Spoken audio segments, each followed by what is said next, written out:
আজকে সারাটা দিন আমি কিভাবে প্রিন্সেস ট্রিটমেন্ট পেলাম, কি করলাম, কি খেলাম, আর আমার হাসব্যান্ড আজকে সারাটা দিন আমাকে কিভাবে প্যাম্পার্ড করেছে তা নিয়ে থাকছে আমার ব্র্যান্ড নিউ ব্লগটা। হ্যালো আসসালামু আলাইকুম এভরিওয়ান, কেমন আছেন সবাই? আই হোপ ভালো আছেন। আমি এত বেশি জ্বরে পড়ে গিয়েছিলাম, তারপরে সকালে ফ্রেশ হওয়ার পরেই দেখলাম আমার ফেসটা কি শুকিয়ে গিয়েছে। দেখেন, আমি কোনো কিছুই খেতে পারি নাই এতদিন। পরে সকালে উঠে আমি কিছুক্ষণ ফোন স্ক্রলিং করি। ইন দ্য মিন টাইম, মানে প্রতিদিন করি না, আজকে যেহেতু উইকেন্ড ছিল, আমার হাজব্যান্ডের ছুটি ছিল শনিবার, যেই দিন তার উইকেন্ড থাকে সেদিন সেই সকালের নাস্তাটা রেডি করে। মানে সবসময় আমার শরীর একদম ভালো থাকে না, সেই জন্য। আর আমি পরোটা লাভার, পরোটা খেতে অনেক বেশি লাইক করি, তো একদম মোচমোচা পরোটা থাকবে। তো পরোটাটা আবার সে এক্সট্রা করে উপরে একটু চিনি দিয়ে দেয় যেন আরও খেতে মজা লাগে। এই তো পরে খুব সুন্দর করে ভেজে নিচ্ছিল, সব কিছুই খুব সুন্দর করে সে পারে, মাশাল্লাহ। এটা আমার কাছে অনেক বেশি ভালো লাগে। পরে আমি বসেছিলাম, আমার জন্য এই যে আলু ভাজি করে নিয়ে এসেছে, আর ডিম ভাজিও করেছে, আবার পরোটাটাও ভেজে নিয়ে এসেছে।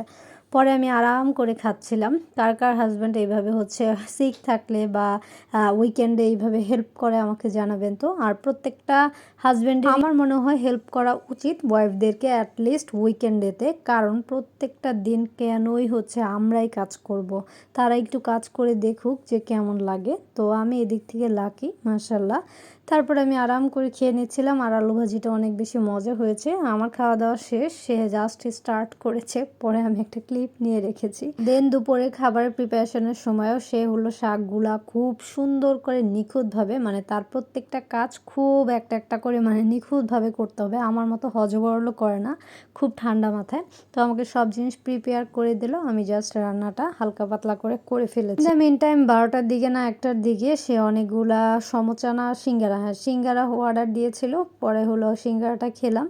আগে না আমি কোনো মরিচই খেতে পারতাম না, আর এখন আমি পুরাই চেঞ্জ হয়ে গিয়েছে। আমি মরিচ এখন বাইটে আমার লাগে, মানে মরিচ লাভার হয়ে গিয়েছে। মানে আমি ঝাল খেতেই পারতাম না আগে, এখন আমি অনেক ঝাল খেতে পারি। এটা আমাকে দেখে আমি নিজেই অবাক হয়ে গিয়েছি। যাই হোক, খাওয়া দাওয়া আরাম করে শেষ করে নিচ্ছিলাম। আমি যেহেতু অল্প খাই তাই একটু পরে খেতে পারি। অনেকে যেমন এক বসাতে অনেকগুলো খেয়ে ফেলতে পারে, আমি আবার তেমনটা না।